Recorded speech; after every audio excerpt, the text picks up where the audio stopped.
Bapak Ibu dan saudara-saudara yang dikasihi Tuhan, mari bersama-sama pagi hari ini kita ada merenungkan tentang ibadah dan kasih. Ibadah dan kasih. Saya mengajak kita untuk membuka bagian daripada ayat mas kita di dalam Matius pasal yang kelima, ayat yang ke-23 hingga ayat yang ke-24, 2 ayat saja ya. Matius di pasal yang kelima, ayat yang ke-23 dan ayat yang ke-24. Saya akan mengulanginya untuk kita semua. Sebab itu, jika engkau mempersembahkan persembahanmu di atas mezbah dan engkau teringat akan sesuatu yang ada dalam hati saudaramu terhadap engkau, tinggalkanlah persembahanmu di depan mezbah itu dan pergilah berdamai dahulu dengan saudaramu, lalu kembali untuk mempersembahkan persembahan itu. Bapak Ibu dan jemaat dikasihi Tuhan, suatu ketika seseorang memberitahu saya, ya dikatakan cerita iya, curhat iya. Lah Bapak Ibu, dia mengatakan bahwa kok rasanya ketika saya mendengarkan firman Tuhan oleh seseorang itu, apa yang saya dapat? Saya rasanya tidak dapat apa-apa. Loh kenapa?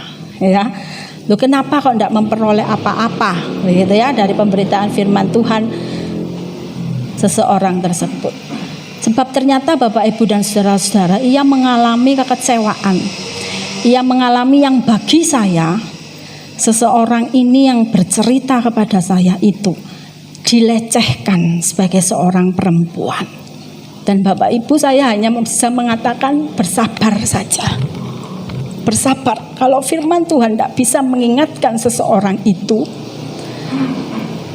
maka Tuhan sendiri yang akan ingatkan seorang tersebut. Bersabar. Apa yang baik, firman Tuhan itu baik, sekalipun yang menyampaikan mungkin menurut Anda tidak baik begitu ya. Ambillah yang baik, firmannya ambil. Firmannya ambil, tidak usah pandang dia. Sekalipun Bapak Ibu dan saudara-saudara, secara manusia sangat susah dan sulit. Ya, sangat susah dan sulit untuk dapat mengambil firman yang benar, yang tidak pernah salah itu. Tetapi yang menyampaikannya Bapak Ibu dan saudara-saudara, firman yang benar, firman yang tak pernah salah itu. Untuk memandang yang menyampaikan itu loh Bapak Ibu dan saudara-saudara, saya sangat memahami, sangat susah begitu ya. Tapi saya tetap katakan, ambil firmannya, tidak usah pandang orangnya. Bapak Ibu dan saudara-saudara, ini sebuah teguran secara pribadi buat saya sebagai hamba Tuhan yang acap kali menyampaikan firman Tuhan.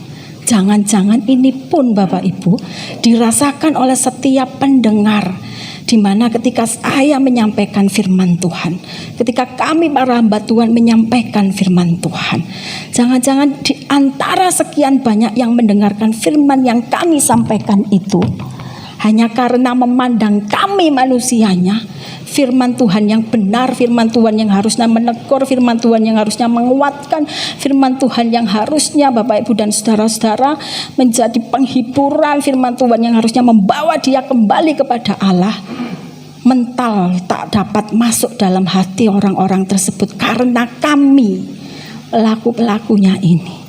Nah, Bapak Ibu dan saudara-saudara, maka orang akan berkata yang sering kita dengar, bisa khotbah tapi tidak bisa melakukan. Ini kepada kami para hamba Tuhan. Di lain sisi Bapak Ibu dan saudara-saudara berbicara tentang ibadah. Ada sampai orang pernah mengatakan Bapak Ibu, ya, yang juga mungkin sering kita katakan, ibadahnya gedung, ibadahnya tekun, tidak pernah absen, ada ibadah apa hadir. Bahkan kalau bisa hidupnya itu Bapak Ibu dan saudara-saudara bukan 1 hari tapi 1000 hari di pelatarannya Allah begitu ya. Tetapi ketika harus keluar hidup dalam lingkungan masyarakat, dia tidak pernah sama sekali mencerminkan sosok atau orang yang beribadah. Hidupnya beda lagi. Hidupnya tidak jauh Beda Bapak Ibu dengan orang-orang di luaran sana yang juga melakukan perkara-perkara yang dalam tanda kutip ketika ia ada di dalam ibadah, ketika ia dengarkan firman, ketika ia belajar firman, ia katakan itu adalah hidup yang tidak sekehendak hati Allah. Tetapi dia melakukan itu ketika di luaran jam ibadah. Lah Bapak Ibu dan saudara-saudara yang dikasihi Tuhan, ibadahnya tekun.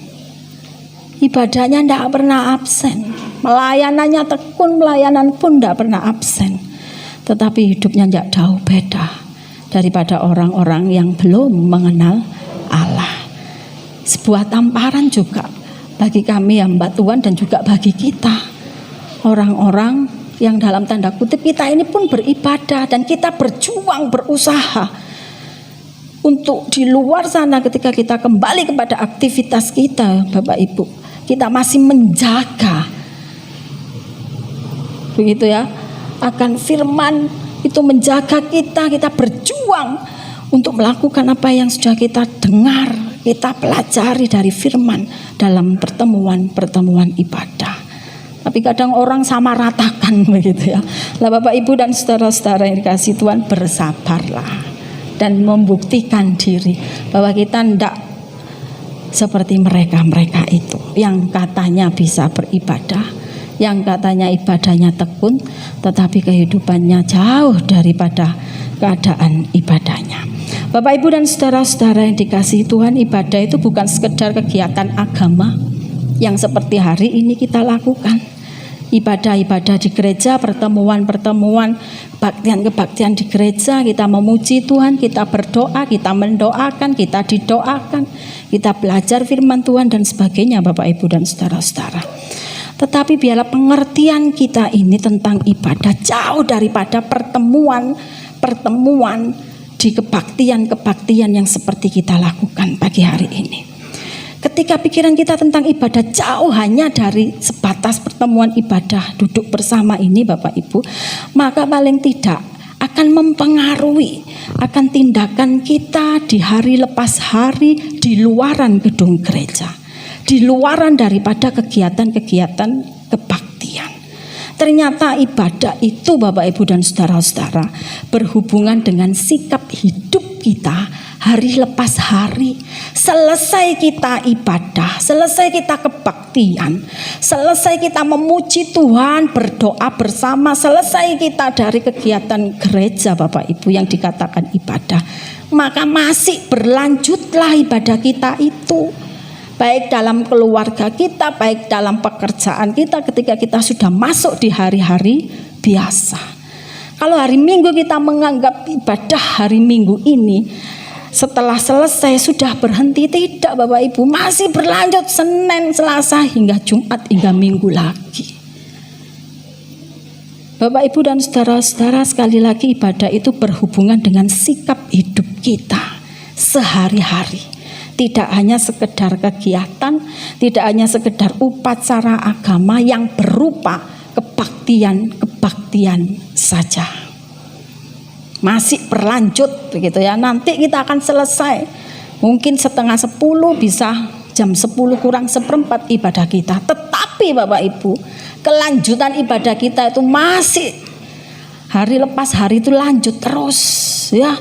Pulang dari gereja, besok masuk di pekerjaan kita, ketemu dengan tetangga-tetangga kita, tinggallah kita di lingkungan, di masyarakat yang kita ada. Bapak Ibu, apa yang sudah kita dapatkan dalam perjumpaan ibadah kita hari ini?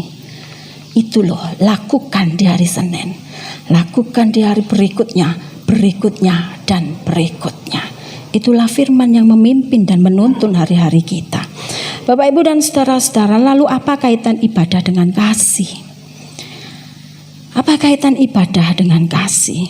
Kalau kita melihat tentang ibadah yang sejati Bapak Ibu, yang berarti, yang dapat diartikan bakti, hormat kita, penghormatan kita, atau suatu sikap atau kegiatan seseorang yang mengakui dan menghargai Allahnya. Karena Allah telah memelihara, Allah mencipta, Allah memelihara, bahkan Allah menyelamatkan. Ada yang namanya istilah ibadah sejati. Dan ini Bapak Ibu Saudara-saudara tidak sebatas terjadi kepada orang yang percaya Allah dan hanya berhenti di pertemuan atau kebaktian atau ibadah saja. Tetapi penghormatan dan pengakuan akan Allah itu Bapak Ibu dan saudara-saudara terjadi pula dalam seluruh aspek kehidupan hari-hari orang percaya. Pengakuan kita akan kebesaran Allah, pengakuan kita bagaimana kebaikan demi kebaikannya Bapak Ibu dan saudara-saudara yang dikasihi Tuhan. Tidak berhenti di hari Minggu yang dikatakan hari perhentian, tapi itu pun terjadi dan tetap kita mengakui Allah kita di hari-hari selain hari Minggu. Bahkan pengakuan kita kepada firman yang menegur kita, firman yang menguatkan kita, firman yang menuntun kehidupan kita, firman yang membawa kembali kita dari jalan yang tak sekehendak Allah kembali kepada jalan yang merupakan jalan daripada Allah. Itu pun terjadi bukan hanya berhenti di hari Minggu setelah firman Tuhan diperdengarkan kepada kita, tapi itu pun terjadi di hari-hari selanjutnya. Jadi tidak ada hari tanpa yang namanya Bapak Ibu dan saudara-saudara dalam tanda kutip ibadah. Bapak Ibu, kalau hanya pengertian ibadah kita ini pertemuan dalam gedung gereja, setelah itu sudah kita dilepas begitu ya, tidak tahu kemana, pokoknya yang kerja ya kerja, yang rumah tangga ya rumah tangga, yang melayani ya melayani, dilepas begitu Bapak Ibu dan saudara-saudara, maka sia-sialah apa yang sudah kita kerjakan dalam pertemuan ibadah, tanpa ada kelanjutan Bapak Ibu daripada apa yang sudah kita peroleh dalam pertemuan ibadah. Tapi kita tidak pernah lanjutkan itu, kita tidak pernah lakukan itu, kita tidak pernah Bapak Ibu dan saudara-saudara mempraktekkan itu dalam hari-hari kehidupan kita. Sia-sialah kita. Nah Bapak Ibu dan saudara-saudara yang dikasihi Tuhan, sekali lagi penghormatan kita kepada Allah, pengakuan kita akan kebesaran Allah, itu tidak berhenti hanya di hari Minggu ketika kita beribadah, tetapi itu berlanjut dalam hari-hari yang kita katakan hari biasa, ya, hari-hari di mana kita kembali kepada aktivitas kita di luaran sana, tidak dalam gedung ibadah, tidak dalam pertemuan ibadah. Itu pun berlanjut di sana Bapak Ibu dan saudara-saudara. Jadi jangan pernah membatasi ibadah itu pertemuan seperti kita hari ini. Tidak hanya itu Bapak Ibu, besok Senin, Selasa masuk dalam pekerjaan kita masing-masing, ketemu banyak orang begitu ya, membuat keputusan begitu ya, menyapa orang dan sebagainya. Bapak Ibu ingat, firman itu pun harus mempengaruhi kita di hari-hari yang kita katakan hari-hari sibuk kita, hari-hari biasa itu. Firman itu pun harus tetap mempengaruhi kita.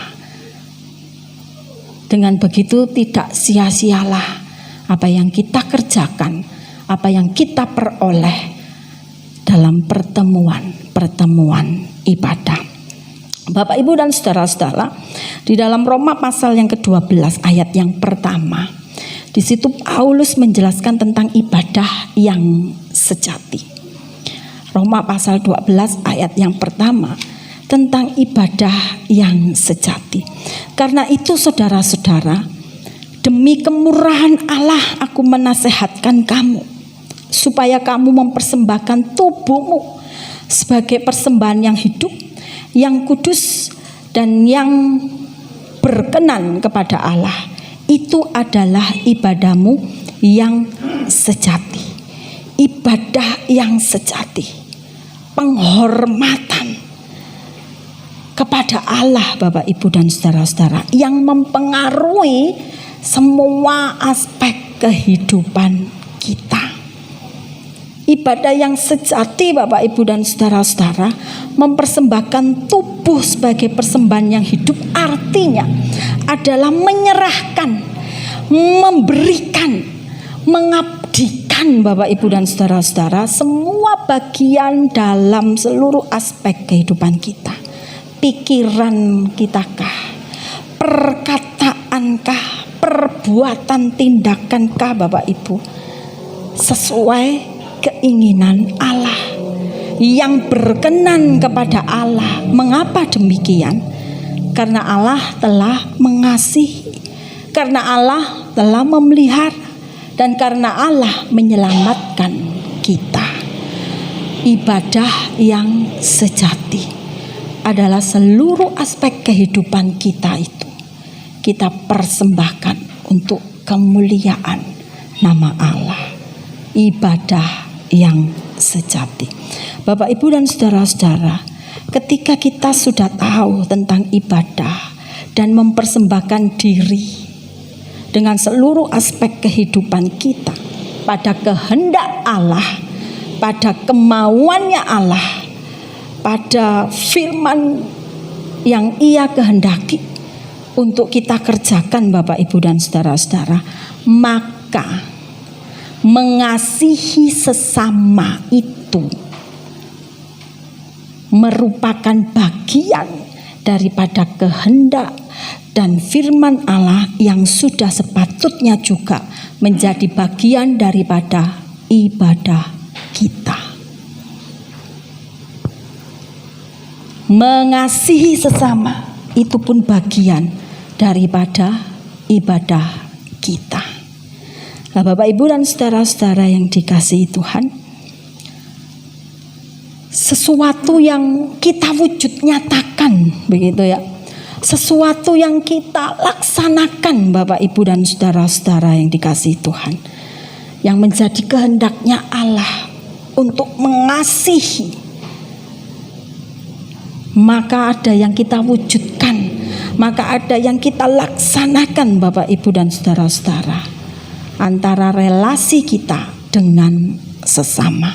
Jadi ibadah itu Bapak Ibu bukan hanya hubungan kita dengan Allah dalam pengakuan, dalam pengagungan, dalam kita memuliakan kebesaran demi kebesaran pekerjaan Allah saja Bapak Ibu, tetapi itu pun berhubungan dengan relasi atau hubungan kita dengan sesama kita.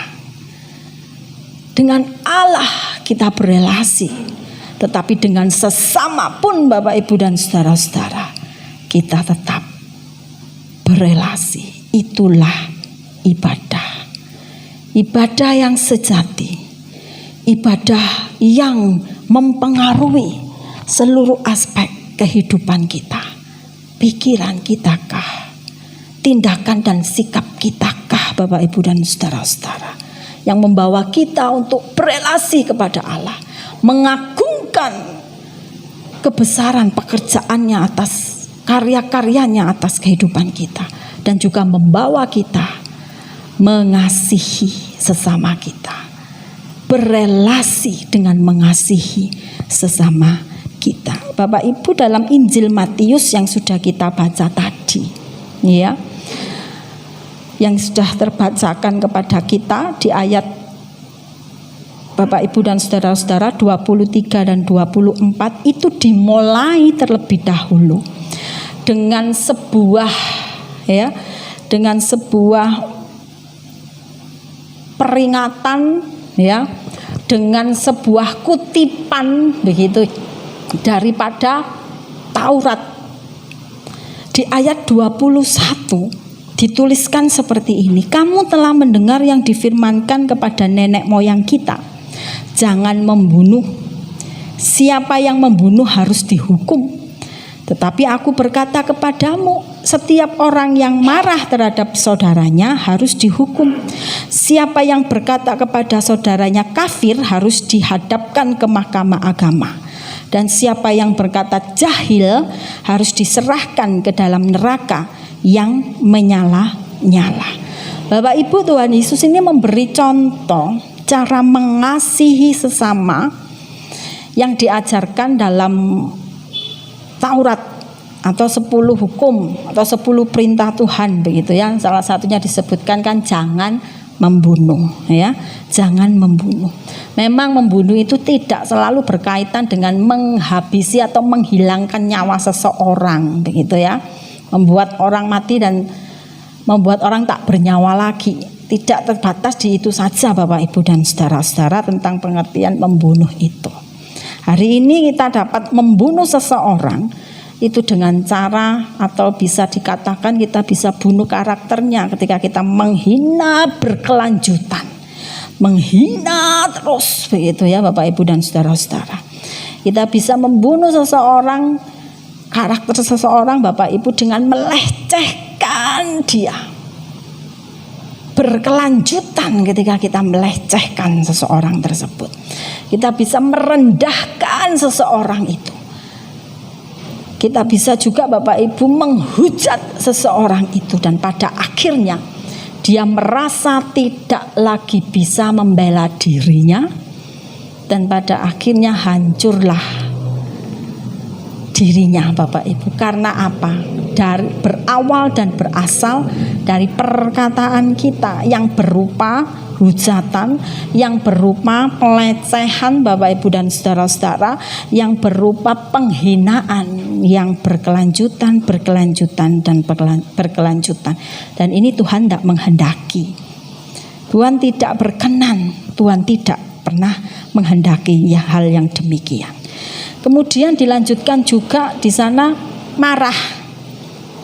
Bisa jadi marah tanpa sebab, moro-moro marah begitu ya. Bisa juga dikatakan di sana mengatakan seseorang itu kafir atau jahil pada saudaranya, ya. Artinya penghinaan yang seperti ini loh, sebetulnya itu sudah mendatangkan, menghadirkan murka Allah. Allah tidak pernah menghendaki itu. Allah tidak pernah menghendaki itu Bapak Ibu dan saudara-saudara. Bahkan di kalimat terakhir ayat yang ke-22 itu harus diserahkan ke dalam neraka yang menyala-nyala. Neraka yang menyala-nyala. Bahkan Allah pun menolak keberadaan hidup orang-orang dengan sikap-sikap, perilaku, tindakan yang seperti ini terhadap sesamanya. Artinya Bapak Ibu dan saudara-saudara yang dikasihi Tuhan, bahwa diajarkanlah kepada kita bagaimana seharusnya kita memperlakukan sesama kita itu. Bagaimana kita harus menjalin relasi yang indah, yang baik dengan seseorang tersebut, dengan sesama kita Bapak Ibu dan saudara-saudara yang dikasihi Tuhan. Dan nanti di ayat yang ke-23 ayat 24 yang sudah kita baca bersama-sama itu Bapak Ibu dan saudara-saudara, kita akan melihat sebuah gambaran ya. Kita melihat sebuah gambaran Bapak Ibu. Bagaimana ya seseorang itu menghadirkan yang namanya kedamaian. Orang menghadirkan yang namanya keadaan yang baik, keadaan yang damai dengan sesamanya, ya, dengan sesamanya. Bapak Ibu, ibadah itu berkaitan dengan kemurnian hati, bukan? Jika hati ini dipenuhi dengan yang namanya marah, hati ini dipenuhi dengan yang namanya sakit hati, hati ini dipenuhi dengan perkara-perkara yang pengen kita lakukan, dan perkara itu berupa tindakan sebuah perkara balas dendam begitu Bapak Ibu dan saudara-saudara terhadap sesama kita. Damai sejahterakah kita hadir dalam pertemuan ibadah? Damai sejahterakah kita Bapak Ibu dan saudara-saudara berdiam diri, sujud menyembah kepada Allah dalam doa pribadi kita? Damai sejahterakah kita dalam kondisi yang seperti ini? Pasti tidak Bapak Ibu. Kalaupun kita bisa sembunyikan dari sesama kita, dari orang-orang yang berjumpa baik dalam pertemuan ibadah begitu, yang sama-sama duduk dalam satu ruangan, kita bisa sembunyikan itu Bapak Ibu dan saudara-saudara. kalau kita sedang tidak dongkol, kalau kita sedang tidak marah, kalau kita sedang tidak memendam hal-hal yang kurang berkenan dan tidak berkenan kepada Allah, mungkin kita bisa sembunyikan semuanya itu. Tetapi di hadapan Allah tidak akan ada yang bisa disembunyikan. Baik itu ketika kita menghadap kepada Allah, memuji, memuliakan, mengagungkan kebesaran namanya dalam persekutuan, dalam pertemuan ibadah bersama-sama, maupun ketika kita sendiri Bapak Ibu dan saudara-saudara datang kepada Allah dalam saat teduh kita, dalam doa pribadi kita Bapak Ibu, tidak akan ada yang bisa tersembunyi bagi Allah apa yang ada dalam diri kita. Karena itu ibadah itu mengandung unsur yang namanya kemurnian hati. Kemurnian hati. Karena itu Bapak Ibu dan saudara-saudara, Matius pasal yang ke-5 ayat ke-22 dan ayat yang ke-24 yang sudah kita baca itu dikatakan di sana seperti ini kutipannya begitu ya. Tuhan Yesus berkata, tinggalkanlah persembahanmu dan pergilah berdamai dulu. Tinggalkanlah persembahanmu dan pergilah berdamai dahulu. Bapak Ibu, paling tidak kita melihat di sini supaya menghadirkan yang namanya kedamaian dengan sesama. Adanya relasi yang baik dengan sesama. Adanya relasi yang mengasihi dengan sesama Bapak Ibu dan saudara-saudara. Dan inilah bagian juga dari ibadah. Relasi yang baik dengan sesama. Di tengah pengagungan, di tengah kita memuliakan, di tengah kita mengakui kebesaran dan kemahakuasaan Allah atas kehidupan kita. Adanya relasi yang indah, adanya relasi yang baik, adanya kasih dengan sesama dalam ibadah. Nah Bapak Ibu dan saudara-saudara, kalau di dalam bahasanya Yakobus pasal yang pertama ayat yang ke-26 dan 27 tadi Bapak Ibu dan saudara-saudara yang dikasihi Tuhan begitu ya. Mari kita lihat bersama di dalam Yakobus pasal yang pertama ayat yang ke-26, 27. Jikalau ada seorang menganggap dirinya beribadah tetapi tidak bisa mengekang lidahnya, ia menipu dirinya sendiri, maka sia-sialah ibadahnya. Ia menipu dirinya sendiri, maka sia-sialah ibadahnya.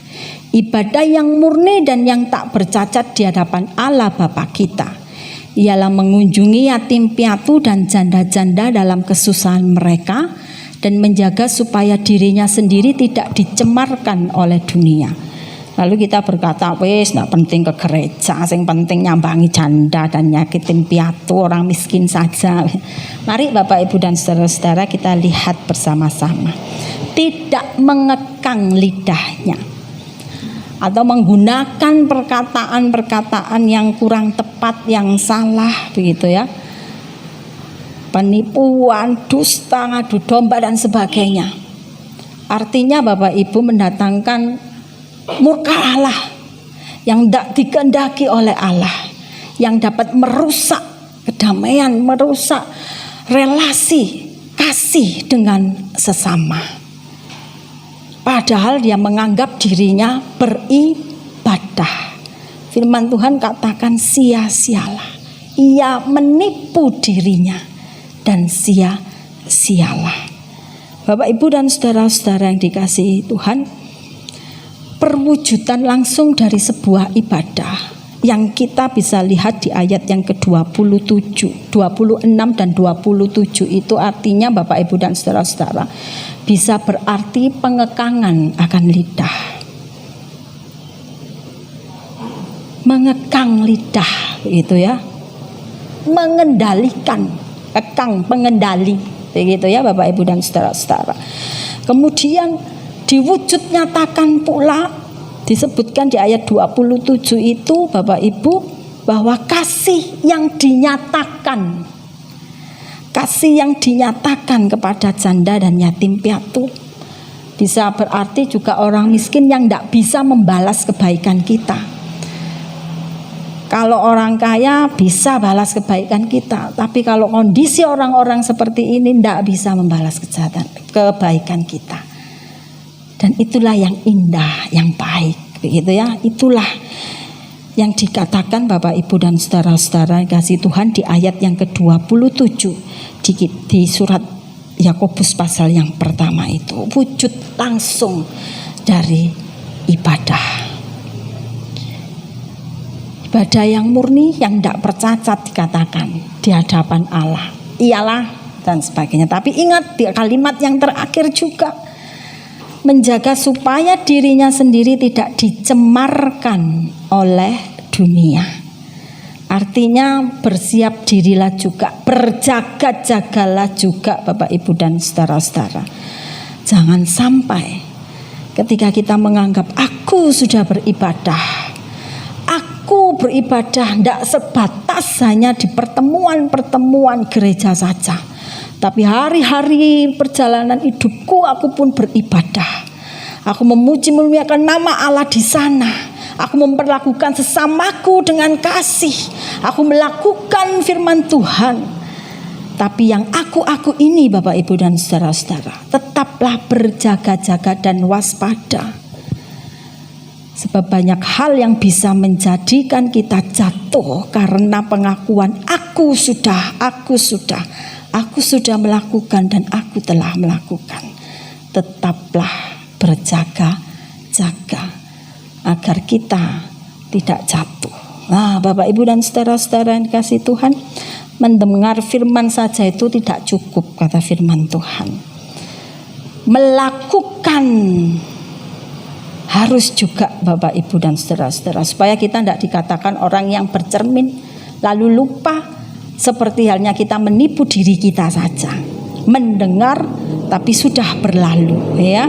Beribadah Bapak Ibu dan saudara-saudara kita lakukan, tetapi tanpa ada relasi yang baik dengan sesama, tanpa ada kasih terhadap sesama, sia-sialah juga ibadah kita. Sia-sialah juga ibadah kita. Karena itu ibadah dan kasih itu, biarlah itu terwujud dan kita wujudkan Bapak Ibu dan saudara-saudara dalam hari-hari kehidupan kita. Bagian firman Tuhan lain mengatakan dengan mulut kita bisa memuji kebesaran Allah. Tetapi dengan mulut kita juga kita bisa Bapak Ibu dan saudara-saudara ya, mengecewakan ciptaan daripada Allah atau sesama kita dari sumber yang sama, tapi yang keluar bisa berbeda, bisa baik dan bisa tidak baik. Karena itu Bapak Ibu dan saudara-saudara yang dikasihi Tuhan, ibadah adalah perjumpaan kita dengan Allah, karena kita sudah beroleh kasih, kita diselamatkan, kita dipelihara, kita mengakui semuanya itu. Tapi itu tidak cukup Bapak Ibu. Mari lanjutkan pengakuan-pengakuan kita itu di hari-hari berikutnya. Selesai kita beribadah hari ini. Dan kemudian Bapak Ibu dan saudara-saudara, ingatlah bahwa ibadah itu selain kita berelasi dengan Allah, kita pun berelasi dengan sesama kita. Ada kasih di sana. Ada kasih dalam hari-hari kehidupan kita. Sekalipun mungkin bagi kita akan berkata, seperti apa saya harus mengasihi sesama saya. Sampai kita pun tidak pernah tahu dengan jelas Bapak Ibu, bagaimana kita mengasihi sesama kita. Tetapi ketika ada kerinduan untuk mengasihi itu, bukankah Allah itu akan menolong kita yang tidak tahu cara mengasihi. Bukankah Allah akan menolong kita hari lepas hari untuk kita mengasihi? Nah, Bapak Ibu dan saudara-saudara dikasihi Tuhan, mending kita yang berkata saya tidak tahu cara mengasihi daripada kita yang berkata aku sudah mengasihi. Jangan-jangan mengasihinya tidak seperti yang Allah kehendaki. Bapak Ibu, biarlah apa yang kita lakukan, apa yang kita kerjakan dalam ibadah-ibadah kita tidak sia-sia, dan itu akan terus berlanjut di hari-hari berikutnya kehidupan kita. Apa yang kita dengar, apa yang kita dapat dalam pertemuan ibadah yang di gedung seperti ini, itu akan melebar Bapak Ibu dan saudara-saudara. Itu akan kita praktekkan Bapak Ibu dan saudara-saudara. Itu akan kita kerjakan Bapak Ibu dan saudara-saudara dalam hari-hari kehidupan kita yang tidak terbatas hanya dalam ruangan atau gedung saja. Di mana Anda ada, di mana Anda berada, sedang dengan siapa Anda berhadapan, sedang melakukan apapun Anda dalam hari-hari besok, ingatlah apa yang sudah Anda peroleh dari pertemuan ibadah, dan biarlah tidak berlalu begitu saja, tapi ibadah itu mempengaruhi hari-hari kehidupan kita dan mempengaruhi relasi kita bukan hanya kepada Allah tapi juga kepada sesama dan terhadap sesama kita. Ibadah dan kasih. Ibadah tanpa disertai kasih, sia-sialah itu.